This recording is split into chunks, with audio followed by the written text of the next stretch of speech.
আমার আবৃত্তিপ্রেমী বন্ধুরা, এখন বর্ষাকাল, একটা কবিতা খুব ভালো করে মনে পড়ছে।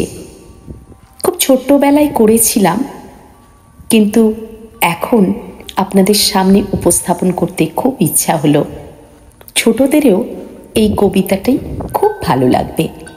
আজকের আমার নিবেদন রবি ঠাকুরের লেখা বৃষ্টি পড়ে টাপুর টুপুর। দিনের আলো নেবে এলো, সূর্যি ডোবে ডোবে, আকাশ ঘিরে মেঘ জুটেছে চাঁদের লোভে লোভে। মেঘের উপর মেঘ করেছে রঙের উপর রং, মন্দিরেতে কাঁসর ঘণ্টা বাজলো ঠং ঠং। ওপারেতে বৃষ্টি এলো ঝাপসা গাছপালা, এপারেতে মেঘের মাথায় 100 মানিক চালা। বাদলা হাওয়ায় মনে পড়ে ছেলেবেলার গান, বৃষ্টি পড়ে টাপুর টুপুর, নদে এলো বান। পুরো কবিতাটি শুনতে হলে আমার চ্যানেলটিকে সাবস্ক্রাইব করুন। সকলে খুব ভালো থাকবেন, সুস্থ থাকবেন। নমস্কার।